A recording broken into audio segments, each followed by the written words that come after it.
Hi hello வணக்கம் நண்பர்களே, இது உங்கள் டெப்ஸ் தமிழ். இன்னைக்கு நம்ம 2021ல் ரிலீஸ் ஆன மவுஸ்ன்ற ஒரு கொரியன் டிடெக்டிவ் சீரியஸோட 8வது எபிசோட தான் பார்க்க போறோம். டே பை டே நான் அந்த சீரியஸ்க்கு செம்மையா அடிக்ட் ஆயிட்டேங்க. 20 எபிசோடு என்ன, இன்னும் 200 எபிசோடு இருந்தாலும் அதை பார்க்கணும். உங்கள்கிட்ட கதையை சொல்லணும்னு நெஞ்சமெல்லாம் தவிக்குது. ஆனா படுவாய் பசங்க 20 தானே எடுத்து வச்சிருக்கானுங்க. என்னங்க 20 ஒழுங்கா போட வக்கில்ல, உனக்கு இன்னும் 200 கேக்குதா? அதானே சொல்றீங்க. நானும் பார்த்தேன் ஒரு கமாண்ட, இந்த கெஞ்சி கெஞ்சிரியே உனக்கு ஏன்டா 2 பொண்டாட்டின்னு. நாங்க பண்றது உங்களை என்டர்டைன் பண்ணணும்னு எனக்கு அப்படி ஒரு ஆசை. ஆசையே மாயே, மாயே ஆசை, அந்த கணக்கு தான். சரி, ஜோக்ஸ் அப்பார்ட், மேட்ரு என்னன்னா எபிசோட் போக போக கதையெல்லாம் வேற மாதிரி இருக்கு. அதுலயும் இந்த எபிசோட்லாம் பங்கம். ஸோ நம்ம இது வரைக்கும் என்ன பார்த்தோம்? இதுக்கு முன்னால நம்ம பண்ண 7 எபிசோட் லிங்க்கும் கீழே டிஸ்கிரிப்ஷன்ல தனித்தனியா இருக்கு. மேல கார்ல மொத்தமா ஒரே பிளேலிஸ்டா இருக்கு. பார்க்காதவங்க அதெல்லாம் பார்த்துட்டு வந்து இந்த எபிசோட பாருங்க. ஸோ நம்ம பார்த்த கடைசி எபிசோட்ல கில்லர் செத்துட்டான். ஹீரோவுக்கு பிரெயின் சர்ஜரி நடந்து பொழைச்சிட்டாரு. ஆனா சர்ஜரிக்கு அப்புறம் ஹீரோவோட நடவடிக்கை எல்லாம் வித்தியாசமா இருந்துச்சு. ஒரு சைக்கோ கொலைகாரன் எப்படி எல்லாம் பண்ணுவான்றதை ஹீரோவால உணர முடிஞ்சது இல்லையா? அதே டைம் புதுசா சில தொடர் கொலைகள் நடக்க ஆரம்பிக்க செத்த எல்லாரோட கையிலையும் ஒரே மாதிரி கயிறு கட்டி சேம் பேட்டர்ன்ல ஒரு முடிச்ச போட்டு வச்சிருந்தான். அதை ஆராயும் போது 25 வருஷத்துக்கு முன்னால ஆங்கிரி காப்போட பொண்ணை கொலை பண்ண ஹெட் ஹண்டர் அந்த பொண்ணு கையிலையும் இதே பேட்டர்ன்ல தான் முடிச்சு போட்டிருக்கான்னு அவனை விசாரிக்க ஹீரோ ஜெயிலுக்கே போனாரு. ஆனா 25 வருஷத்துக்கு முன்னால நடந்த அந்த கொலையை நான் பண்ணவே இல்லைன்னு சொன்னவன் கூடவே ஒரு எலிய காட்டினா. சர்ஜரி நடந்து பழசம் மறந்த ஹீரோவுக்கு இவர் கடந்த கால சம்பந்தப்பட்ட ஏதாவது ஒரு விஷயத்த பார்த்தா அந்த மெமரிஸ் எல்லாம் விட்டு விட்டா ஞாபகம் வரும்ல. அப்படி எலிய பார்த்த ஹீரோவுக்கோ நம்ம 20 வருஷத்துக்கு முன்னால ஒரு குட்டி சைக்கோ பையனை பார்த்தோமே, பாம்பு பொட்டிக்குள்ள எலிய போட்டு பாம்பும் எலியும் அடிச்சிட்டு இருக்கிறத பார்த்து சந்தோஷப்பட்டான் பாருங்க. அது ஹீரோவுக்கு ஸ்ட்ரைக் ஆகி ஒருவேளை அந்த பையன் தான் ஹீரோவான்னு நம்ம சந்தேகப்படுறதோட முடிச்சாங்கல்ல. அதுக்கப்புறம் என்ன ஆச்சு, எங்க எப்படியெல்லாம் ட்விஸ்ட் வச்சிருக்கானுங்கன்றது தான் இந்த எபிசோட்ல பார்க்க போறோம். ஆல்ரெடி டைம் ஓவர் ஆயிடுச்சு. ஸ்ட்ரைட்டா நம்ம வீடியோக்குள்ள போயிடுவோம். நம்ம மூவி சேனலோட லிங்கை கீழே டிஸ்கிரிப்ஷன்ல கொடுத்துருக்கேன். ஃபாலோ பண்ணாதவங்க ஃபாலோ பண்ணிக்கோங்க. ஸோ எபிசோடு 8 ஓபன் பண்ணா பாம்பு பொட்டிக்குள்ள எலிய போட்ட சின்ன பையனோட கதையில இருந்து வராங்க. எலிய உள்ள போட்டு பாம்புக்கும் இதுக்கும் பயங்கரமான சண்டை நடந்துச்சுல்ல. அந்த சண்டையில ஜெயிக்கிறது என்னமோ எலிதாங்க. பாம்பை படுக்க போட்டுட்டு எலி கண்ணாடி பாக்ஸுக்குள்ள இருந்து குதிச்சு வெளியே ஓடிட்டு இருக்கு. சின்ன பையன் அதை பிடிக்கலான்னு போகும்போது யாரோ ஒரு ஸ்கூல் பொண்ணு ஓடிட்டு இருந்த எலிய காலால மிதிச்சு பிடிச்சிட்டு, இந்த எலிய நீ உன் கூடவே வச்சிருந்த, உள்ள பாம்புக்கான அதே நிலைமை தான் உனக்கும், நான் சொன்னா கேளு, இந்த எலி உனக்கு வேணான்னு பொண்ணு எலிய பச்சக்குன்னு ஒரு மிதி மிதிக்கிறா. அப்படியே சீனை கட் பண்ணிட்டு பிரசன்ட்டுக்கு வந்தா. ஜெயில ஹெட் ஹண்டருக்கு முன்னால நின்னுட்டு இருந்த ஹீரோ இந்த குட்டி பையனோட ஞாபகங்களை லைட்டா யோசிச்சு பார்த்துட்டு என்ன மெமரிடா இதுன்ற யோசனையோடய வெளியே வந்தவர் இன்ஸ்பெக்டர் கிட்ட, ப்ரோ நம்ம நினைச்ச மாதிரி ஆங்கிரி காப்போட பொண்ணை கொலை பண்ணது ஹெட் ஹண்டரே இல்ல ப்ரோ, எலும்பு கூட கிடைச்ச பொண்ணோட கையில கைத்த கட்டி இப்ப போட்டிருக்க மாதிரியே ஒரு முடிச்ச போட்டிருந்தாங்கல்ல. ஹெட் ஹண்டர் அந்த முடிச்சையும் போடலான்றான், அதை யாருக்கிட்ட இருந்தும் கத்துக்கவும் இல்லன்றான், யாருக்கும் சொல்லி கொடுக்கவும் இல்லன்றான் ப்ரோ அப்படின்னு ஹீரோ சொன்னதுமே, அட ஏன்டா நீ வேற, அவனே ஒரு கொலகார கொடும்பாவி, அவன் சொல்றது ஏன் நீ உண்மை நம்புற, இரு அவனை இன்னைக்கு உண்டு இல்லாம ஆக்கிடுறேன்னு ஹீரோ சொல்றத இன்ஸ்பெக்டர் நம்பல. ப்ரோ அவன் சொல்றத வச்சு மட்டும் நான் அதை நம்பல ப்ரோ, நான் ஹெட் ஹண்டர் கிட்ட பேசும்போது அவன் கையில எலி ஒண்ணு வச்சிருந்தான், எலியோட தலையில நூலால தையெல்லாம் போட்டிருந்தாங்க. ஹெட் ஹண்டரும் ஒரு டாக்டர் தானே, இவன் தான் அந்த தையலை போட்டிருப்பான். ஹெட் ஹண்டர் போட்ட தையல்ல இருக்க முடிச்ச பாத்தீங்கன்னா அது ரைட் சைட் பக்கம் பாயிண்ட் ஆன மாதிரி இருக்கு. ஆனா நமக்கு கில்லர் கைத்துல போட்ட முடிச்சு கிடைச்சது இல்ல, அதுல முடிச்செல்லாம் லெஃப்ட் சைடு பாயிண்ட் ஆன மாதிரி இருக்கு. இதை வச்சுதான் ஹெட் ஹண்டர் அந்த கொலையை பண்ணிருக்க வாய்ப்பு இல்லைன்னு தான் உறுதியா சொல்றதா ஹீரோ சொல்லி முடிச்சதும், ஹெட் ஹண்டரோட கையில உயிரோட இருந்தா அந்த ஒரு எலி மட்டும் இல்ல, இங்க ஜெயில் வாய்க்கால பார்த்தா நிறைய செத்து போன எலி கிடக்கு. எல்லா எலியோட தலையிலையும் தையலும் போட்டிருக்குங்க. என்ன கருமாந்திரம் பண்ணானோ தெரியல. ஹீரோ ஹெட் ஹண்டரோட தையலை பத்தி சொன்னதுக்கு ஏத்த மாதிரியே ஹெட் ஹண்டர் டாக்டரா இருக்கும்போது யார் யாருக்கெல்லாம் சர்ஜரி பண்ணானோ அந்த போட்டோஸ்லாம் எடுத்து பார்த்தா தையல்ல போட்டிருக்க முடிச்செல்லாம் ரைட் சைடு பக்கமா தான் பாயிண்ட் ஆயிருக்கு. ஆனா ஹெட் ஹண்டர் ஒரு லெஃப்ட் ஹேண்டட் பர்சன். சில பேர்லாம் லெஃப்ட் ஹேண்ட் பழக்கமே இருந்தாலும் 1-2 விஷயம் மட்டும் ரைட் ஹேண்ட்ல பண்ணுவாங்கல்ல. இது அப்படி ஒரு கேட்டகரி. எப்படியோ ஆங்கிரிகா பொண்ணோட கையில ஹெட் ஹண்டர் இந்த முடிச்ச போடல, அது கன்ஃபார்ம். இதை வச்சு பார்த்தா ஒன்னு ஹெட் ஹண்டர் உண்மையாகவே அந்த பொண்ணை கொலை பண்ணாம இருந்திருக்கணும். அப்படி இல்லனா ஹெட் ஹண்டருக்கு கூட்டாளி யாராச்சும் இருந்து ஹெட் ஹண்டர் பொண்ணை கொலை பண்ணி கூட்டாளி பொண்ணு கையில கைத்த கட்டி முடிச்சு போட்டிருக்கணும். இப்படின்னு இன்ஸ்பெக்டர் 2 முடிவுக்கு வர, இன்னொரு பக்கம் இந்த முடிவுக்கான ட்விஸ்ட நமக்கு காட்டுறாங்க. ரிப்போர்ட்டர் இருக்கால்ல, இவ இப்ப நடக்கிற கொலைகள்ல கைத்துல போட்டிருக்க முடிச்ச பத்தியே யோசிச்சுட்டு இருக்க. நம்ம ஏற்கனவே ஒரு எபிசோட்ல பார்த்தோம், கண்டிப்பா அது உங்களுக்கு ஞாபகம் இருக்கும். ஃபர்ஸ்ட் எபிசோட்ல டாக்ஸில வந்து இறங்கின ஒரு பொண்ணை சின்ன பொண்ணை பேச வச்சு மயக்கி இவ அப்பாவுக்கு ஆக்சிடென்ட் நடந்ததா பொய் சொல்ல வச்சு சின்ன பொண்ணு மூலியமாகவே பெரிய பொண்ணை காட்டுக்குள்ள ஒரு இடத்துக்கு கூட்டிட்டு வந்து ஹெட் ஹண்டர் போட்டு தள்ளினானே. அந்த பொண்ணு தானே ரிப்போர்ட்டரே. ஆனா ரிப்போர்ட்டர் ஹெட் ஹண்டர் கூட விருப்பப்பட்டு வேலை செஞ்ச மாதிரி தெரியல. இப்ப ரிப்போர்ட்டரோட வேற ஒரு சின்ன வயசு பிளாஷ்பேக் காட்டினா, ரிப்போர்ட்டர் போன எபிசோட்ல ஒரு பழஞ்ச இடத்துக்கு போயிட்டு அங்க ஒரு ஆடியோ கேசட் எடுத்தா, உள்ள போனதுமே இவளுக்கு பயங்கரமான மெமரிஸ்லாம் தெரிஞ்சது பாருங்க. அது காரணம் என்ன தெரியுங்களா? அந்த டைம்ல ஹெட் ஹண்டர் கடத்திட்டு வர ஆளுங்களெல்லாம் இங்க தாங்க கூட்டிட்டு வந்திருக்கான். கூடவே சின்ன வயசான ரிப்போர்ட்டர் பொண்ணு இருந்திருக்கா. ஹெட் ஹண்டர் இவகிட்ட தான் கயிறை கொடுத்து கடத்திட்டு வர ஆளுங்க கையில கட்ட சொல்லியிருக்கான். பிரசன்ட்ல நம்ம ஆளுங்க தேடிட்டு இருக்க ஸ்டைலான முடிச்ச அந்த டைம்ல போட்டதே ரிப்போர்ட்டர் தாங்க. அத காரிட பிரசன்ட்டுக்கு வர நான் கொஞ்ச நேரத்துக்கு முன்னால சொன்னேன்ல, டாக்ஸில வந்து இறங்கின பொண்ணை ஹெட் ஹண்டர் கொலை பண்ணான்னு. ஹீரோவும் இன்ஸ்பெக்டரும் அந்த கேஸ் ஃபைல் தான் எடுத்து பார்த்துட்டு இருக்காங்க. சம்பவ இடத்துக்கும் போறாங்க. இங்க என்ன நடந்ததா கேஸ் ஃபைல் எழுதிருக்கோ அதை பார்க்கும்போது ஒரு சின்ன உறுத்தல். லேட் நைட்டு கொற்ற பனி, டாக்ஸிக்காரன் வீடு வரைக்கும் போக முடியாம முன்னாலேயே பொண்ணை விட்டு போயிட்டான். அப்போ இங்க இருந்த டெலிபோன் பூத்துல இருந்து அந்த பொண்ணு அவளோட தம்பிக்கு போன் பண்ணிருக்கா. இவன் ஏன் சம்பந்தமே இல்லாம காட்டுக்குள்ள போகணும்? அங்க ஆக்சிடென்ட்டே ஆயிருந்தாலும் அந்த டைம்ல தனியா போறதுக்கு ஒரு பயமா இருக்கும்ல. அந்த பயத்தை தாண்டி பொண்ணு போயிருக்கான்னா, ஒருவேளை அவ பயப்படாத யாரோ ஒரு ஆள் ஹெல்ப் பண்ணுங்கன்னு கேட்டு இவங்க என்ன பண்ணிட போறாங்கன்ற தைரியத்துல போயிருப்பாளோ. சரி, இங்க நடந்த கார் ஆக்சிடென்ட்டை பத்தி ஸ்டேஷன்ல ரிப்போர்ட் பண்ணிருப்பாங்க. நம்ம அதை போய் பாப்போவான்னு இன்ஸ்பெக்டர் சொல்லி ஸ்டேஷன்ல போய் ரிப்போர்ட் எடுத்து பார்த்தா, எந்த கார் ஆக்சிடென்ட் ஆச்சோ ஆக்சிடென்ட் ஆகிறதுக்கு கொஞ்ச நேரத்துக்கு முன்னால நான் அந்த காரை பார்த்ததா ஒருத்தவர் சாட்சி சொல்லியிருக்காரு. ஆனா போலீஸ்காரங்க அந்த பொண்ணோட மர்டர் கேஸ்ல இதை லிங்க் பண்ணவே இல்லை. ஏன்னா காரை ஓட்டிட்டு வந்த ஆள் கூட ஒரு குழந்தை இருந்திருக்கு. நைட்டு குழந்தையோட சுத்துறவனா கழுத்த இருக்க போறான் அப்படின்ற எண்ணத்துல போலீஸ் அசால்ட்டா விட்டாங்க. சோ அடுத்து யாரு சாட்சி சொல்லியிருக்காரோ அவர்கிட்ட இப்போ போயிட்டு என்கொயரி பண்ணா, எனக்கு இன்னமும் அது நல்லா ஞாபகம் இருக்குங்க. அன்னைக்கு நான் நடந்து போகும்போது இந்த வழியா ஒரு கார் போச்சு. ஹெட்லைட் பிரைட்டா இருந்ததுனால காரை ஓட்டுற ஆள் யாருன்னு நான் பார்க்கல. ஆனா பேசஞ்சர் சீட்ல ஒரு பையன் இருந்ததா இவர் சொல்ல, அந்த டைம்ல ஹெட் ஹண்டருக்கு பையனே கிடையாது, கூட ஒரு பையனை வச்சிருந்திருக்கான்னா, அப்போ ஹெட் ஹண்டர் அவனோட டார்கெட் எல்லாம் குழந்தைய வச்சுதான் பிடிக்கிறானா இப்படின்ற கெஸ்ஸிங்க்கு வந்த நம்ம ஆளுங்க. கொலை நடந்த அந்த வருஷத்துல மிஸ் ஆன பசங்க யாராச்சும் இருக்காங்களா? ஹெட் ஹண்டர் யாரையாவது கடத்தி கூட வச்சுக்கிட்டானா அப்படின்னு மிஸ்ஸிங் கேஸ்லாம் எடுத்து பார்க்கும்போது அந்த வருஷத்துல பையன் யாரும் மிஸ் ஆகல. ஒரே ஒரு பொண்ணு மட்டும் மிஸ் ஆயிருக்கா. அது யாருன்னு தெரியல. விசாரிச்ச விட்னஸ் கார்ல ஒரு பையன் தான் வந்தான்னு சொன்னதுனால பொண்ணு காணாம போனதை இவங்க ஒரு பெரிய விஷயமாவே எடுத்துக்கல. ஆனா ஒண்ணு, ஹெட் ஹண்டர் கூட ஒரு குழந்தை இருந்திருக்கு. அப்போ ஆங்கிரிகா பொண்ணு கையில கைத்த கட்டி போட்ட முடிச்சும் இப்ப கில்லர் பண்ற கொலைகள்ல கைத்த கட்டி போடுற முடிச்சும் ஒரே மாதிரி இருந்தாலும், ஆங்கிரிகா பொண்ணோட கையில கைத்த கட்டி முடிச்சு போட்டது ஒரு குழந்தை போட்ட முடிச்சு மாதிரியே இருக்குன்னு போன எபிசோட்ல ஒரு இன்வெஸ்டிகேட்டர் இன்ஸ்பெக்டர் கிட்ட சொன்னாரு பாத்தீங்களா? சோ 25 வருஷத்துக்கு முன்னால ஹெட் ஹண்டர் கூட இருந்த பையன் தான் வளர்ந்து வந்து இப்ப கொலைகளை பண்ணிட்டு இருக்கான்னு முடிவே எடுத்த இன்ஸ்பெக்டர், இது இல்லாம இப்ப கொலை பண்ணப்பட்ட 1:1க்கும் 2:2க்கும் கில்லர் இதுக்கு முன்னாலேயே அறிமுகமானவனா தான் இருப்பான்னு இன்ஸ்பெக்டர் அடிச்சு சொல்ல, அது ஏன்னா 1:1 கடைசியா யாரோ ஒரு ஆளோட கார்ல ஏறி இருக்கா.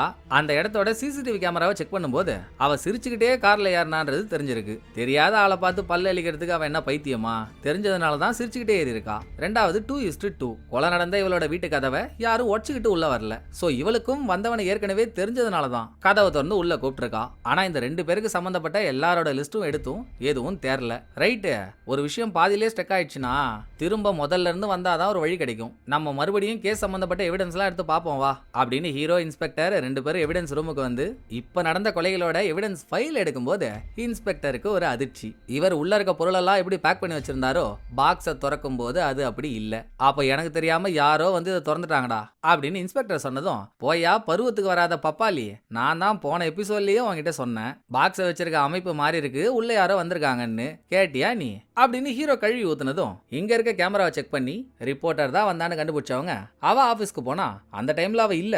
ஆனா ரூம் முழுக்க இப்ப நடந்த 2 கொலை கேஸ் பத்தின டீடைல், 25 வருஷத்துக்கு முன்னால நடந்த ஆங்கிரிகா பொண்ணோட கொலை டீடைல்னு ஃபுல்லா அதாங்க இருக்கு.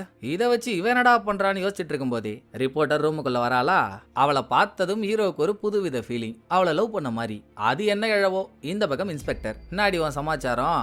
இங்க இந்த கயிறு கொலைக்கு சம்பந்தப்பட்ட விஷயமா இருக்கு, எவிடன்ஸ் ரூமுக்கு வேற வந்து திருட்டு கோட்டு வேலை பார்த்திருக்க, வாட் ஹேப்பனிங்னு கேட்க, அதாங்க கில்லர் 1:1 கொலை பண்ணி அவ கையில கைத்த கட்டி வித்தியாசமான ஒரு முடிச்ச போட்டிருந்தான்ல.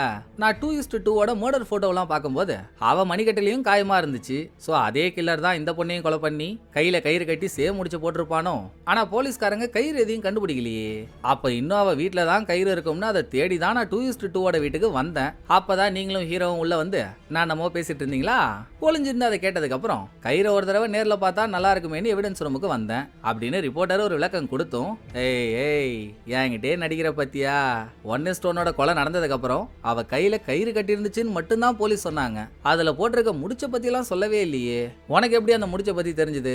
ஒழுங்கா உண்மையை சொல்றியா இல்ல போலீஸை கூப்பிடுவா? ஐயோ, நான் தான் போலீஸ் இல்ல, உண்மையை சொல்றியா இல்ல புடிச்சு போடவான்னு மிரட்டினதும் ரிப்போர்ட்டர் அங்க ஒரு ட்விஸ்ட கொடுக்குறா. நான் கொலை நடந்ததுக்கு அப்புறம் இல்லைங்க, இந்த 2 கொலை நடக்கிறதுக்கு முன்னாலேயே அதே மாதிரி முடிச்சு போட்ட ஒரு கயிறை பார்த்திருக்கேன். நீங்க நினைக்கிற மாதிரி அந்த கில்லர் இது வரைக்கும் 2 கொலை மட்டும் பண்ணல, இதுக்கு முன்னாலேயே 0:0ன்னு இன்னொரு பொண்ணையும் கொலை பண்ணிருக்கான்னு ரிப்போர்ட்டர் அதுக்கான கதையை சொல்றா. பார்க்ல ஒரு பொண்ணு நைட் டைம்ல நாயை கூட்டிகிட்டு வாக்கிங் வந்து உட்காந்துருக்கா. அங்க இவ மட்டும் இல்லாம நிறைய பேர் நாயோட வந்திருக்காங்க. எல்லா நாயுமே வெள்ளை கலர் நாய். அப்ப கில்லர் இங்க வந்து பொண்ணை கொலை பண்ணிட்டு அவ கையில கைத்த கட்டி சேம் முடிச்ச போட்டிருக்கான். அப்ப இவ வளர்க்குற நாய் சும்மா சும்மா டிஸ்டர்ப் பண்ணவே நாயை கொலை பண்ணி கைத்துல கட்டி மரத்துல தொங்க விட்டுட்டு பொண்ணு பாடியே எடுத்துட்டு போயிட்டான் போல. ஸ்பாட்டுக்கு வந்த போலீஸ்காரங்க காணாம போன பொண்ணு ஏற்கனவே டிப்ரெஷன்ல இருந்திருக்கா, அது முத்தி போய் சொந்த நாயவே கொலை பண்ணிட்டு அவ எங்கேயோ போயிட்டா போல. பார்க்ல நின்னுட்டு இருந்த ஒரு காரை வேற காணோம், அதை எடுத்துட்டு தான் போயிருப்பா அப்படின்னு கேஸையே க்ளோஸ் பண்ணிட்டாங்க. ஆனா கில்லர் கடத்தின பொண்ணை ஒரு சின்ன வண்டியில வச்சு தள்ளிட்டு போகும்போது இவன் பொண்ணோட கையில கட்டின கயிறு அவுந்து கீழே இருந்த ஒரு சின்ன பள்ளத்துக்குள்ள விழுந்திருக்கு. பார்க்ல இருந்து இந்த இடம் ரொம்ப தூரம்ன்றதுனால போலீஸ் அதை பார்க்கல. ஆனா காணாம போன பொண்ணோட அம்மா ரிப்போர்ட்டருக்கு தெரிஞ்சவங்க. அவங்க ரிப்போர்ட்டர்ட்ட வந்து சொல்லி இவ போய் பார்க்கும்போது பள்ளத்துல விழுந்திருந்த நூல் முடிச்சு போட்ட நிலைமையிலேயே அவளை கிடைச்சிருக்கு. அப்படிதான் அந்த முடிச்ச பத்தியும் தெரிஞ்சதா. இன்ஸ்பெக்டர் கிட்ட சொல்றா, உனக்கு எதுக்கு அந்த கயிறு, என் கிட்ட கொடுத்துறேன்னு இன்ஸ்பெக்டர் கேட்டா, கண்டிப்பா தரேன், ஆனா ஒரு கண்டிஷன், நீங்க இதுக்கப்புறம் இந்த கேஸை பத்தி விசாரிக்கிற எல்லாத்தையும் என்கிட்ட சொல்லணும். நான் பழைய மாதிரியே பெரிய ரிப்போர்ட்டர் ஆகணும். டீலா நோ டீலான்னு கேட்டு டீல் போட்டுடுறாங்க. இந்த பக்கம் ஹீரோவுக்கு இன்னமுங்க ரிப்போர்ட்டர் கூட நெருங்கி பழகின மாதிரியே ஒரு ஃபீலிங். இதை யாருக்கிட்ட போய் கேட்கறது? ஹீரோவோட 3வது ஃப்ரெண்ட் இருக்கான்ல அவங்கிட்ட, ஏன் நண்பா உனக்கு ரிப்போர்ட்டரை பத்தி தெரியும், எனக்கு சர்ஜரி நடக்கிறதுக்கு முன்னால நான் அவளை லவ் எதுவும் பண்ணிட்டு இருந்தேன் அப்படின்னு லைட்டா நோண்ட. ஆட கொரோனா வந்த கொடிய ஜந்து ஹீரோயின்ன்ற ஒரு பொண்ணு உன்னையே சுத்தி சுத்தி வந்தா, அவளுக்கு டிமிக்கி கொடுத்துட்டு வேற ஒரு பொண்ணை உசார் பண்ண பாக்குறியா நீ? ஏன்ச்சு போடா அடிச்ச போறேன் அப்படின்னு ஃப்ரெண்டு திட்டி ஹீரோ வீட்டுக்கு வந்ததும் அங்க வந்து ஹீரோவோட ஆன்ட்டி ஹீரோவுக்கு பிடிச்ச ஒரு சாப்பாட்டை சமைக்கிறாங்க. இதுக்கு முன்னால வரைக்கும் நாக்க தொங்க போட்டுட்டு அந்த சாப்பாட்டை விரும்பி சாப்பிட்ட ஹீரோவுக்கோ இப்ப அதே சாப்பாட்டை சமைக்கும் போது அந்த ஸ்மெல்லு கூட ஒத்துக்க மாட்டேங்குது. இது முடிஞ்ச அடுத்த நாள் ஹீரோ அவரோட பழைய வீட்டுக்கு போக பழைய வீட்டை பார்த்ததும் நிறைய நல்ல ஞாபகங்கள் வருது. ஆஹா, நம்ம ஒரு குருவியெல்லாம் காப்பாத்தி கூண்டுல வச்சு வளர்த்தோம்ல, அடடா இங்க இருக்க செடிகள்லாம் தண்ணியை ஊத்தினோம்ல அப்படி இப்படின்னு கலவையா யோசிச்சுட்டு ஒரு பூச்செடிக்கு பக்கத்துல போனா இங்க தானே ஹீரோவுக்கும் கில்லருக்கும் சண்டை நடந்துச்சு. திரும்ப அது ஞாபகம் வந்து மண்டை வெடிக்கிற மாதிரி ஆக இது சரி வராதுன்னு ஹீரோ புது வீட்டுக்கு நடந்து போயிட்டு இருக்கப்போ மழை வருதுங்க. கொற்ற மழை, முன்னால ஒரு பிரிட்ஜ், ரெண்டையும் பார்த்ததுக்கு அப்புறம் தான் ஓ மை காட், இந்த மாதிரி சுச்சுவேஷனை பார்த்தாலே ஒரு பொண்ணு பயப்படுவாளே, அந்த பொண்ணு தானே ஹீரோயின், நம்மளையே சுத்தி சுத்தி வந்த பொண்ணை மறந்துட்டமேடா அப்படின்னு இப்ப ஹீரோ எங்கெங்கயோ ஹீரோயினை தேடியும் அவ எங்க இருக்கா எங்க போனானே தெரியல. அவளை தேடிட்டு இருக்கும்போது ரோட்டோரமா அனாதையா சுத்திட்டு இருந்த ஒரு பூனையை பார்த்த ஹீரோ அதை வீட்டுக்கு தூக்கிட்டு வந்து, குருவி ஒரு கூண்டுல இருந்துச்சுல்ல, குருவி கழுத்தை திருப்பி கொலை பண்ணது கூட ஹீரோவுக்கு ஞாபகம் இல்ல. கூண்டு இப்ப ஹீரோவோட வீட்டுல தான் இருக்கு. அதுல பூனையை வைக்கலாம்னு கூண்டை ரெடி பண்ண ஆரம்பிச்சா கூண்டுல ஜன்னல் கம்பி மாதிரி ஸ்ட்ரைட்டா கம்பி எல்லாம் இருக்குல்ல, அதை பார்த்ததும் கில்லரை நெருங்கிறதுக்கான ஒரு க்ளூ ஹீரோவுக்கு சிக்குது.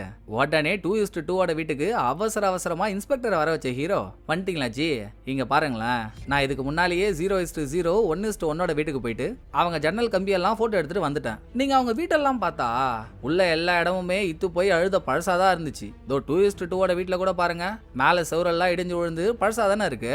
ஆனா இந்த பொண்ணு வீடு உட்பட மீதி 2 பொண்ணுங்களோட வீட்லயும் இருக்க ஜன்னல் கம்பிகளை பாருங்களேன், பிராண்ட் நியூவா இல்ல. சோ 3 பேரோட வீட்லயும் இப்பதான் ஜன்னலை புதுசா மாத்திருக்காங்க.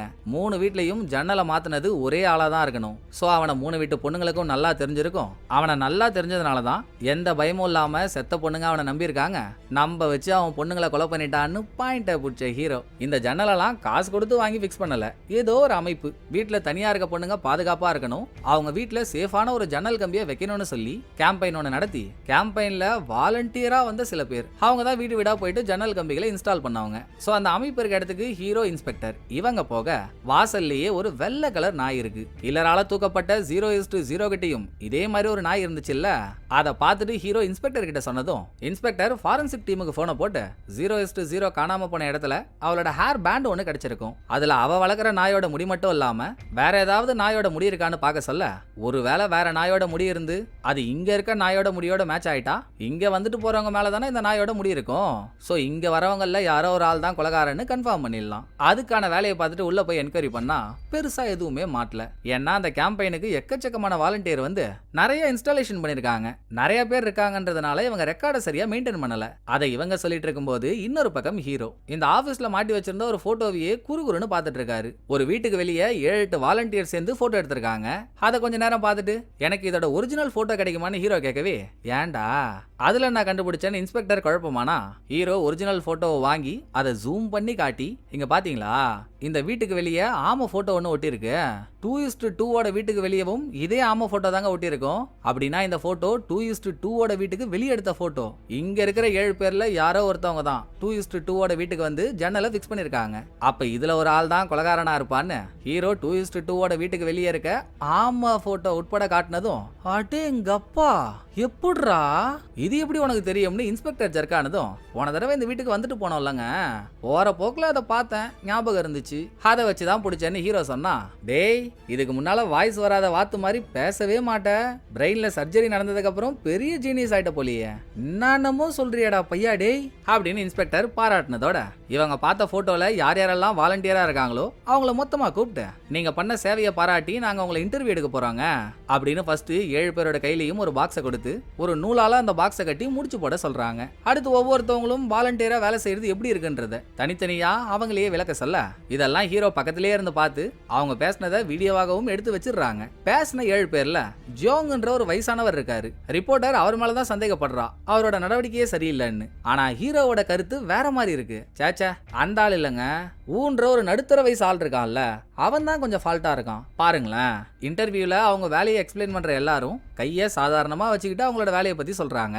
ஆனா இவன் மட்டும் பேச ஆரம்பிச்சதுல இருந்து முடிக்கிற வரைக்கும் கையை இப்படி ஆட்டுறான் அப்படி ஆட்டுறான், ஒரு மாதிரி சீன் போட்டுக்கிட்டே பேசுறான். அதுலயும் குறிப்பா பொண்ணுங்களோட சேஃப்டிக்காக தான் நான் வாலண்டியரா வந்து இதை பண்றேன்னு அவன் சொல்றப்போ அவன் நடவடிக்கையை பார்த்தா நடிக்கிற மாதிரியே தெரியல அப்படின்னு ஹீரோ சொல்லியும், இதெல்லாம் ஒரு காரணம்னு வச்சாப்பா அவனை சைக்கோபாத்துன்னு சொல்ல முடியும் அப்படின்னு ரிப்போர்ட்டர் கேக்குறா. கரெக்ட் தாங்க நீங்க கேக்குறது, அதுக்கு தான் நான் இவங்களுக்கு இன்னொரு டெஸ்ட்டும் வச்சேன். இந்த கூட்டத்துல நான் சந்தேகப்பட்ட 3 பேரையும் தனித்தனியா கூப்பிட்டு அவங்களுக்கு முன்னால அவங்க பாக்குற மாதிரியே வெளியே இருக்க நாயனா கொஞ்சன, நாயோட தலையை தடவன, காதுக்கு பின்னால தடவன, உடம்ப தடவன, இடுப்ப தடவன, வாளுக்கு பின்னால அதாவது வாளுக்கு கீழே தடவன. அப்புறம் நீங்களும் கிட்ட வாங்கன்னு சொல்லும் போது ஜாங்குக்கு நாயினாலே பிடிக்காது போல, அவர் நாயை தொடவே இல்லை. 2வது வந்த ஆள் காது கிட்ட தடவனாரு, தலையை தடவனாரு, உடம்ப தடவனாரு, இடுப்ப தடவனாரு. 3வதா வந்த காதுக்கு பின்னால தடவனா, உடம்ப தடவனா, இடுப்ப தடவனா, வாளுக்கு கீழையும் கை வச்சு தடவனா அப்படின்னு ஹீரோ இன்னும் சொல்லி கூட முடியல. நான் தாண்டா சொல்ல வரேன்னு இன்ஸ்பெக்டர் பரபரப்பா இருக்காரு. பாயிண்ட் என்னானாங்க, எந்த ஒரு நாய்க்குமே அதோட வாளுக்கு கீழே தடவுறது பிடிக்காது. அது தெரிஞ்சுதான் நான் வேணும்னே அவங்களுக்கு முன்னால வாளுக்கு கீழே கையை வச்சு தடவனேன். ஃபர்ஸ்ட் வந்த ஜாங்குக்கு பெட்டுனாலே பிடிக்கல, அவரு நாயை தொடவே இல்லை. 2வது வந்தவர் நாயை பிடிச்ச மாதிரி தடவனாரு, அவரு வாளுக்கு கீழே கை வைக்கவே இல்லை. ஆனா 3வதா வந்தான் பாருங்க, பெட்டை கொஞ்சம் தெரிஞ்சவங்களுக்கு இந்த விஷயம் நல்லா தெரிஞ்சிருக்கும், வாளுக்கு கீழே கை வச்சா நாய்க்கு பிடிக்காதுன்னு.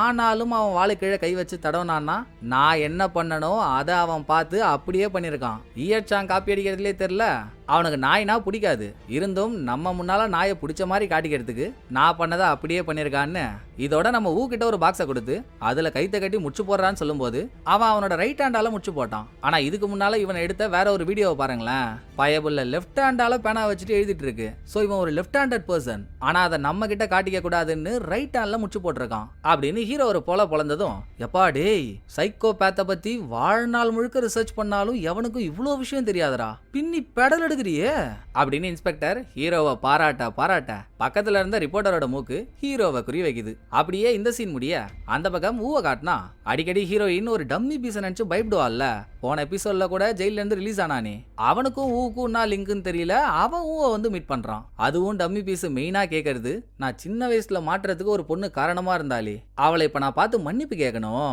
அவ எங்க இருக்கான்னு தெரியுமான்னு ஹீரோயினை தான் கேக்குறான். ஏண்டா அப்ப நீ பண்ணதெல்லாம் பத்தாதா, அந்த பொண்ணு எங்க இருக்கான்னு எனக்கு தெரியாது, தெரிஞ்சாலும் நான் சொல்ல மாட்டேன், இனிமேல் என்ன பார்க்கலாம் வராத, கிளம்புன்னு சொல்லி டம்மி பீஸ் போனதும் அங்க வந்த ஊவோட அப்பா அவனே ஒரு பெயில்ல வந்த ஜெயில் கைதி, அவன் கூட உனக்கு என்ன பேச்சுன்னு கேவலமா பார்த்துட்டு இருக்காரு. இன்னொரு பக்கம் ஹீரோ இன்ஸ்பெக்டர் 2 பேரும் அசிஸ்டண்ட கூட சேர்த்துக்கிட்டு இந்த ஜன்னல்லாம் மாற்ற தன்னார்வ அமைப்புக்கு வெளியே வெள்ளை கலர் நாய் ஒண்ண பார்த்தாங்க இல்லையா, இன்னும் அதோட முடி சாம்பிள் போய் எடுக்கல, அதை எடுத்து அசிஸ்டன்ட் கிட்ட கொடுத்து 0:0 ஹேர் பேண்டில் இந்த முடி இருக்கான்னு பாரு, அப்புறம் 0:0 1:1 2:2 இவங்கெல்லாம் எப்ப கொலை பண்ணப்பட்டாங்களோ அந்த டைம்ல எங்க இருந்தான்றதையும் செக் பண்ணுன்னு 2-3 வேலைகளை கொடுத்துட்டு கடைசி பொண்ணு செத்தது மார்ச் 8, அப்போ எங்க போயிருந்தான்னு விசாரிக்க ஹீரோவும் இன்ஸ்பெக்டரும் அவன் ஆபீஸ்க்கு போறாங்க. அப்ப கூட கிட்ட ஏதோ ஒரு பொண்ணு பேசிட்டு வெளியே போறா. ஹீரோ அதை நோட் பண்ணி யார் என்னெல்லாம் கேட்டு வச்சுக்கிறாரு. அதே டைம் இந்த பக்கம் அசிஸ்டன்ட் 2:2 கொலை நடந்த அன்னைக்கு எங்க இருக்கான்னு விசாரிச்சிருந்திருக்கான். அவன் கொலை நடந்த சரௌண்டிங்லயே இல்லைங்க, வேற ஒரு வீட்டுல ஜன்னல மாட்ட போயிட்டான். அவன் அங்கதான் இருந்தான்றதுக்கான கேமரா ஃபுட்டேஜ் ஆதாரமே இருக்கு. அப்படி பார்த்தா அவன் கெட்டவன்னு ஹீரோ கணிச்ச கணிப்பெல்லாம் தப்பு தானே. 1000 இருந்தாலும் ஒரு சின்ன பையன் ஒன்ன நான் பெரிய ஆளு நம்பிருக்க கூடாது. பாத்துக்கலாம்னு ஹீரோ அனுப்பிட்டு இன்ஸ்பெக்டர் ஸ்டேஷன் வர தன்னார்வ அமைப்புக்கு வெளியே இருக்க நாயோட முடி எடுத்து கொடுத்தாங்கல்ல, அந்த ரிசல்ட்டும் ஃபெயிலியர் தான். அந்த நாயோட முடி 0:0 ஹேர் பேண்ட்ல இல்ல.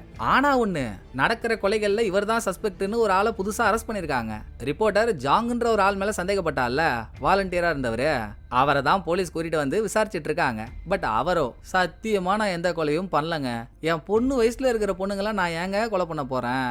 இவர் எந்த அடிப்படையில் அரெஸ்ட் பண்ணிருக்காங்கன்னா 2:2 கொலை நடந்தப்போ இந்த ஆளோட போன் சிக்னல் அந்த ஏரியால லொகேட் ஆயிருக்கு, அதான் காரணம். நீ ஏங்க போனன்னு இவரை கேட்டா, அந்த ஏரியால என் ஃப்ரெண்டோட ஒர்க் ஷாப் இருக்குங்க, அவனை பார்க்க போனேன், போறப்போ கடை மூடி இருந்துச்சு, நீங்க அவனை கூட கால் பண்ணி கேளுங்களேன் அப்படின்னு இவர் ஃப்ரெண்டோட பேரை சொல்ல, அது வேற யாரும் இல்ல, கொஞ்ச நேரத்துக்கு முன்னால ஊவோட அப்பான்னு ஒருத்தவரை பார்த்தோம்ல, அவர் பேரை நம்ம பெரிய ஊன்னு வச்சுப்போம். பெரிய ஊ தான் இவரோட ஃப்ரெண்டு. இது மட்டும் இல்ல, பெரிய ஊ முன்னொரு காலத்துல போலீஸா இருந்தவர். இப்படி நடந்ததெல்லாம் பக்கத்திலே இருந்து பார்த்து பெரிய ஊவோட பேரை கேட்ட இன்ஸ்பெக்டர் ஸ்ட்ரெயிட்டா அவரோட வீட்டுக்கு போக வீட்டுல யாரும் இல்ல. இவர் திருட்டுத்தனமாவே உள்ள போறாரு. உள்ள போனா தன்னார்வ அமைப்புல 7 பேர் சேர்ந்து எடுத்த ஒரு போட்டோவை ஹீரோ பார்த்தாருல்ல, அதே போட்டோ இவரோட வீட்லயும் இருக்கு. அந்த அமைப்புக்கும் இவருக்கும் ஏதாச்சும் ஒரு சம்பந்தம் இருந்தாதானே போட்டோ இருக்கணும். அதை கன்ஃபார்ம் பண்ண ஸ்டேஷன்ல ஒருத்தவரை புடிச்சு வச்சிருக்காங்களே, சீஃபுக்கு போனை போட்டு அவர்கிட்ட பேசின இன்ஸ்பெக்டர், உங்களை மாதிரி இந்த பெரிய ஊவும் வாலண்டியரா வந்து வீட்டு ஜன்னல்லாம் மாட்டுவானான்னு விசாரிச்சா, அப்புறம் நிறைய தடவை வருவாங்க, ஆனா எப்போ வருவான் எப்போ போவான்லாம் தெரியாது, அவன் இஷ்டத்துக்கு வருவான், அதனால வாலண்டியர் லிஸ்ட்ல அவன் பேர்லாம் இருக்காது.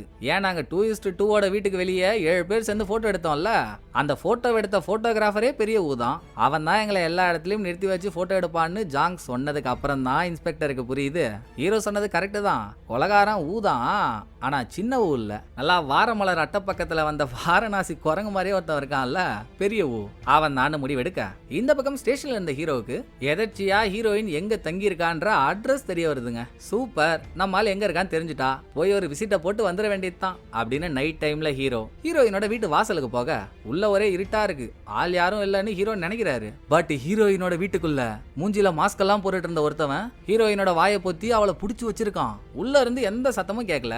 அப்புறம் ஹீரோயினுக்கு என்ன நடக்குதுன்னு ஹீரோக்கு எப்படி தெரியும்? சரி, அவ வீட்டுல இல்ல போலன்னு ஹீரோயினுக்காக ஒரு நோட்ஸ் எழுதி கதவுல ஒட்டிட்டு கொஞ்ச தூரம் தான் ஹீரோ நடந்து வராரு. அதுக்குள்ள உள்ள இருந்த ஹீரோயின் எப்படியோ புடிச்சு வச்சிருந்த ஆளை தள்ளி விட்டுட்டு குண்டா ஒன்னு எடுத்து தலையிலே கொடுத்ததும் அவன் பயந்து போய் வெளியே ஓடி வரான். ஓடி வந்து அவன் கரெக்டா ஹீரோவை தள்ளி விட்டுட்டு தான் ஓடுறான். விட்டுருவாரா ஹீரோ? ஓட்டம் முடிச்சாரு பாருங்க. இது நடந்துட்டு இருக்கும் போதே இன்ஸ்பெக்டர் கிட்ட போனா பெரிய ஊவோட வீட்டுல இருந்து இன்ஸ்பெக்டர் வெளியே வரும்போது இந்த வீட்லயுமே ஒரு வெள்ளை கலர் நாய் இருக்கு. அதோட முடி எடுத்து 0:0 ஹேர் பேண்ட்ல இந்த முடி இருக்கான்னு கன்ஃபார்ம் பண்ணிட்டாலே பெரிய ஊ அரெஸ்ட் பண்ண எவிடன்ஸ் கிடைச்ச மாதிரி தான். சோ இன்ஸ்பெக்டர் நாயோட முடி எடுக்க நாய் வீட்டுக்குள்ள கைய விட்டா நாய் வீடு சின்னதா தானே இருக்கும், அதுக்கு மேல ஏதோ ஒரு பை கிடைக்குதுங்க. பை எடுத்து திறந்தா உள்ள ரத்தம் படிஞ்ச கத்தி. அந்த டைம் பார்த்து சின்ன ஊ அங்க வரான். இன்ஸ்பெக்டர் அவனை நோக்கி துப்பாக்கியை நீட்ட அங்க சீனை கட் பண்ணிட்டு ஹீரோ கிட்ட வந்தா ஹீரோயின் வீட்டுல இருந்து ஓடி வந்தவனை ஹீரோ துரத்திக்கிட்டு போனார் இல்ல, அவன் தாங்க பெரிய ஊவே. ஐயோ ஐயோ ஐயோ, ஹீரோ அவனை புடிச்சு இன்னும் அடி அடிக்கிறார் தெரியுங்களா? ஒரே மரண குத்து மஜாதான். கோவத்துல அவன் மூஞ்ச கையாலேயே குத்தி சுக்குன்னு ஆக்கிட்டு இருக்கப்போ திடீர்னு ஹீரோவோட மெமரியில இதே மாதிரி வேற எவனையோ ஒருத்தவனை அடிச்சதா ஒரு ஞாபகம். யார் அடிச்சாரெல்லாம் சரியா தெரியல. என்னடா இதுன்னு தலையை புடிச்சிட்டு உட்கார்றப்போ இதான் சாக்குன்னு பெரிய ஊ ஹீரோவை அட்டாக் பண்ண வரான். எகிரி வந்து விட்டா பாருங்க ஹீரோயின் ஒரு கிக்கு. அதுல அவன் மயக்கமாயிடுறான். ஹாஸ்பிட்டல் அட்மிட் ஆன பெரிய ஊவை பாக்குறதுக்கு ரிப்போர்ட்டரும் இன்ஸ்பெக்டரும் ஓடோடி வராங்க. வந்ததும் வராததுமா இப்ப நடந்த 3 கொலையை நீயாடா பண்ணன்னு கேட்டா ஆமான்னு சொல்றான். சரி, அப்போ 25 வருஷத்துக்கு முன்னால ஆங்கிரி காப்போட பொண்ணை கொலை பண்ணது யாரு? அதுவும் நீயான்னு கேட்டா அதுக்கும் இவன் ஆமான் தாங்க சொல்றான். இன்ஸ்பெக்டர்லாம் கொலை வெறி ஆயிடுறாரு. வக்காலி இங்கே உன்னை போட்டு தள்ளிடுறான்னு துப்பாக்கி எடுக்கிறதுக்குள்ள சீஃப் எல்லாம் வந்து இன்ஸ்பெக்டர் இன்ஸ்பெக்டரை பிடிச்சிடுறாங்க. அப்புறம் இதே ஹாஸ்பிட்டல்ல தான் அடிப்பட்ட ஹீரோயினும் அட்மிட் ஆயிருக்கா, மயக்கமா இருக்கா. இன்ஸ்பெக்டர் அவளை பார்த்துட்டு இவளை நம்ம எங்கெல்லாம் தேடணும், கடைசியில அமுக்கினி மாதிரி பக்கத்திலே தான் இருந்திருக்கா, நமக்கு தெரியாம போச்சு பாரு அப்படின்னு அவளை பார்த்து ஃபீல் பண்ணிட்டு இருக்கும்போது ஹீரோவுக்கு மட்டும் நம்ம பெரிய அடிக்கிறப்போ சம்பந்தமே இல்லாம வேற ஒருத்தவனை அடிக்கிற மாதிரியான மெமரி ஞாபகம் வந்துச்சு. யார் அவன்? ஆள் வேற நல்லா பழக்கப்பட்டவ மாதிரியே இருக்கான் அப்படின்னு வெளியே தனியா உட்காந்து மனசை போட்டு குழப்புன்னு குழப்பிட்டு திரும்ப ஹீரோயினை பார்க்க வந்தா ஹீரோயினை காணோம். அவ கிளம்பி போயிட்டா போல. அப்ப வெளியே மழை வேற வருது. மழை வந்தா பயம் வரும்னு தெரியும். ஷட்டரை சாத்திட்டு ஹாஸ்பிட்டல்லே இருக்க வேண்டியது தானே. தேவையில்லாம மழையில வந்து தனியா மாட்டிக்கிட்டு ஹீரோயின் ஒரு ஓரமா உட்காந்து அழுதுட்டு இருக்கா. அங்க கொடையோட வந்த ஹீரோ மழையில நனையாம அவளை கொடை பிடிச்சி உனக்கு நான் இருக்கமான்னு சொல்லாம சொன்னதும் 2 பேரும் லவ் மூடோடையே அங்க இருந்து கிளம்புறாங்க. அடுத்த சீன்ல ஆங்கிரி காப் இது வரைக்கும் அவரோட பொண்ணை ஹெட் ஹண்டர் தானே கொலை பண்ணதான் நினைச்சிட்டு இருக்காரு. ஆனா இப்பதான் நிலவரம் மாறி போச்சு. இவர் பொண்ணை கொலை பண்ணது பெரிய இன்ஸ்பெக்டரும் சீஃபும் இவர்கிட்ட வந்து விஷயத்த சொன்னதும் ஹாஸ்பிட்டலுக்கு போய் கழுத்தை பிடிச்சி ஏன்டா இப்படி பண்ணன்னு கேட்டா, பின்ன நீ போலீஸா இருக்கும் போது தானே நானும் போலீஸா இருந்தேன். ஹெட் ஹண்டரோட கேஸை உங்ககிட்ட கொடுத்துட்டாங்க. நீ நம்ம அவனை பிடிக்கிறன்னு இன்டர்வியூ மேல இன்டர்வியூவா கொடுக்க எல்லாரும் உன்னை பத்தியே பேச ஆரம்பிச்சிட்டாங்க. எனக்கு அப்பவே உன் மேல ஒரு காண்டு. உன் பசங்க 2 பேரையும் ஹெட் ஹண்டர் தூக்குனதும் எனக்கு அப்படி ஒரு சந்தோஷம். அதுலயும் அடுத்த நாள் உன் பையன் வண்டியில அடிபட்டு செத்து போய் கிடந்து நீயும் உன் பொண்டாட்டியா அவனை பார்த்து அழுதிங்களே, அப்பா என் பிறவி பழனியே அடைஞ்ச மாதிரி இருந்துச்சு எனக்கு. இதுல உனக்கு தெரியாத ஒரு விஷயம் என்ன தெரியுமா? உன் பொண்ணுமே ஹெட் ஹண்டர் கிட்ட இருந்து தப்பிச்சிட்டா போல. வீட்டுக்கு வர வழி தெரியாம பக்கத்துல காட்டுக்குள்ளேயே சுருண்டு போய் படுத்திருந்தா. போய் அவ ஏன் கண்ணிலையா படணும். உன் மேல இருந்த கோவத்துல அவளை கொன்னு நான் தான் புதைச்சேன். அடுத்து எப்படியும் அவ பாடி கிடைச்சாலும் ஹெட் ஹண்டர் தான் அந்த பொண்ணை கொலை பண்ணான்னு அவன் மேல பழி போயிடும்னு நினைச்ச மாதிரியே போயிடுச்சு அப்படின்னு பண்ற கொலையெல்லாம் பண்ணிட்டு சவடாலா வர பேசுறான். இதுல ஆங்கிரி காப் ஃபீல் ஆகி அவனை 2 குத்து குத்திட்டு வெளியே வந்து சீஃப் தோல்ல தலைய சாச்சு அழுதுட்டு இருக்க. அங்கதாங்க நமக்கு ஒரு ட்விஸ்ட். திடீர்னு அதே ரூம்ல இருந்த ரிப்போர்ட்டர் என்ன பண்றா, பெரிய ஊகிட்ட போயிட்டு ஏன் எதுக்கு நீங்க பண்ணாத ஆங்கிரி காப் பொண்ணோட கொலையை நீங்க தான் பண்ணன்னு சொல்றீங்க அப்படின்னு இவளுக்கெல்லாம் தெரிஞ்ச மாதிரி கேட்டதும், கடவுளே கந்தா இதுக்கு வாய்ப்பே இல்லையேன்னு அந்த ஆள் ஒரு மாதிரி ஷாக் ஆகறாப்புல. நான் கதைன்னு முழுசா காட்டாமலே ஹீரோயின் கிட்ட வர இவ ஹீரோவுக்கு போனை போட்டு, ஜி இன்னைக்கு நம்ம 2 பேரும் மீட் பண்றோம்னு முடிவெடுத்திருக்கோம், ஞாபகம் இருக்குல்ல உனக்கு? வரும்போது எனக்காக ஒரே ஒரு ஹெல்ப் மட்டும் பண்றியா? நான் என் பாட்டிக்காக ஒரு மெடல் மாதிரி பேட்ச் ஒன்று பண்ணி கொடுத்துருந்தேன். எப்பவுமே அதை அவங்களோட ட்ரெஸ்லயே தான் குத்தி வச்சிருப்பாங்க. அவங்க செத்ததுக்கு அப்புறம் அது என் கைக்கு வரவே இல்லை, போலீஸ்ட தான் இருக்கும். அதை மட்டும் வாங்கிட்டு வந்து கொடுக்குறியான்னு ஹீரோயின் கேட்டதும் காதலி கேட்டுட்டா பண்ணாம இருக்க முடியுமா? எப்படியும் எவிடன்ஸ் ரூம்ல தானே இருக்கும். ஹீரோ அங்க போனா இன்ஸ்பெக்டர் இல்ல, ரூம் வேற லாக் ஆயிருக்கு. ஆனா இன்ஸ்பெக்டர் இதுக்கு முன்னால டோர் லாக் பாஸ்வேர்டை போடும்போது ஹீரோ அதை பார்த்திருப்பாரு. இப்பதான் இந்த ஆளுக்கு எதை பார்த்தாலும் அச்சடிச்ச மாதிரி அப்படியே மனசுல பதிஞ்சுக்குதே. பாஸ்வேர்டை போட்டு உள்ள போன ஹீரோ கில்லரோட அதான் புது டாக்டர் எவிடன்ஸ் பாக்ஸ் எடுக்க அதுல ஃபர்ஸ்ட் விக்டிமோட போட்டோ இருக்குங்க. யாரு? கில்லரால கொலை பண்ணப்பட்ட பாக்ஸிங் ஜிம்மோட மேனேஜர். அவன் போட்டோவை பார்த்ததுக்கு அப்புறம் தான் ஹீரோவுக்கும் நமக்கும் ஒரு ட்விஸ்ட். பெரிய அடிக்கும் போது ஹீரோவோட மைண்ட்ல வேற யாரையோ அடிக்கிற மாதிரி ஒரு மெமரி வந்துட்டு போச்சுல்ல. அந்த மெமரியில அடிக்கிற மாதிரி பார்த்த ஆளே ஃபர்ஸ்ட் விக்டிம் தான். நமக்கு ஏன்டா புது டாக்டரோட மெமரி எல்லாம் ஞாபகம் வருதுன்னு ஹீரோவுக்கு கதி கலங்கிடுது. இன்னொரு பக்கம் ரிப்போர்ட்டர் ஆங்கிரி காப்போட வீட்டு வாசலுக்கு ஒரு மாதிரி ஃபீலிங்ஸா போயிட்டு நிக்கிறா. பொண்ணு செத்ததுல இருந்து ஆங்கிரி காப்போட பொண்டாட்டி பித்து புடிச்ச மாதிரி ஆயிட்டாங்க. வீட்டை விட்டு வெளியே வரதே இல்ல. இப்போ பொண்ணை வேற ஒருத்தவன் தான் கொன்னான்ற நியூஸ கூட இவங்க பார்க்கல. ஆனா வெளியே நிக்கிற ரிப்போர்ட்டரையும் அவ கையில கட்டியிருக்க ஒரு பேண்டையும் பார்த்துட்டு அது என் பொண்ணோட பேண்டு தானே, அதை ஏன் நீ கட்டியிருக்கன்னு கேட்டு இவங்க வீட்டை விட்டு வெளியே வராங்க. ரிப்போர்ட்டர் கிளம்பிடுறா. ஆனா இவங்க எங்க போறதுன்னு தெரியாம அலைஞ்சு போலீஸ்ட மாட்டி ஸ்டேஷன்ல இவங்களை உட்கார வச்சதும் அங்க டிவில ஓடுற இவங்க பொண்ணு நியூஸ பாத்துறாங்க. 25 வருஷத்துக்கு முன்னால ஆங்கிரி காப்போட பொண்ணை கொலை பண்ணது ஹெட் ஹண்டர் இல்ல, வேற ஒருத்தவன். அவன் இந்த ஹாஸ்பிட்டல்ல தான் இப்ப இருக்கான்னு தெளிவா சொல்றாங்களா.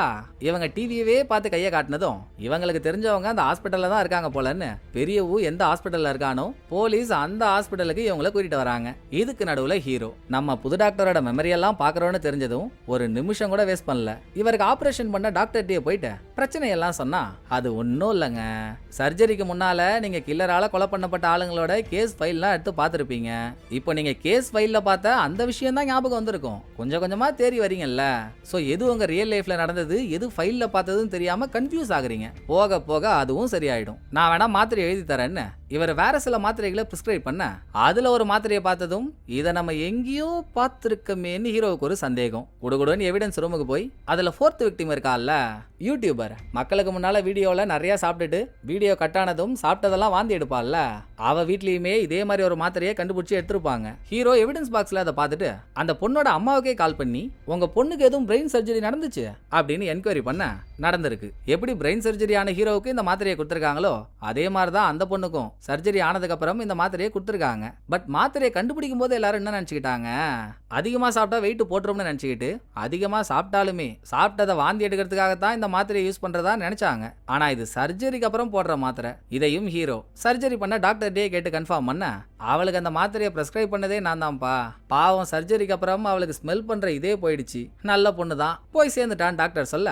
ஆமா டாக்டர், எனக்கு இன்னொரு டவுட்டும் இருக்கு. திடீர்னு எனக்கு என் சின்ன வயசு ஞாபகம்லாம் வருது. ஆனா அது என்னோடது மாதிரியே இல்லைன்னு சொன்னதும் நான் தான் சொன்னேனேங்க, முன்னால எப்படி கேஸ் ஃபைல்ல படிச்சதெல்லாம் உங்க வாழ்க்கையில நடந்ததா நினைச்சுக்கிட்டீங்களோ அதே மாதிரி ஏதாச்சும் ஒரு புக்ல ஒரு கதை படிச்சிருப்பீங்க, அது உங்க சின்ன வயசு ஞாபகமா வர வாய்ப்பு உண்டு அப்படின்னு டாக்டர் சொல்லி அடுத்து ஹீரோ, சரி அதையும் விடுங்க, இந்த 4th விக்டிமுக்கு சர்ஜரி நடந்ததுக்கு அப்புறம் ஸ்மெல் பண்ற சென்ஸே போயிடுச்சுன்னீங்கல்ல, எனக்கு கூட அப்படிதான். சர்ஜரிக்கு முன்னால நான் ஒரு ஃபுட்டை விரும்பி சாப்பிடுவேன். ஆனா இப்போ அதை என் ஆன்ட்டி சமைக்கும் போது எனக்கு அந்த ஸ்மெல்லே ஆக மாட்டேங்குது. என்னவா இருக்கும்னு ஹீரோ கேட்டு, அதுக்கு ஒரு வாய்ப்பு தான் இருக்கும்னு டாக்டர் ஏதோ சொல்றாரு என்னன்னு காட்டுறதுக்குள்ளேயே ஹீரோ டாக்டர் ரூம்ல இருந்து வெளியே வந்தா அங்க எதர்ச்சியா ஹீரோயின் வந்து நிக்கிறா. சும்மா எனக்கு சர்ஜரி பண்ண டாக்டரை பார்த்துட்டு போலான்னு வந்தேன்னு டாக்டரை கைய காட்டி ஹீரோ சொல்ல, அங்க ஒரு வேற மாதிரியான ட்விஸ்ட்டுங்க.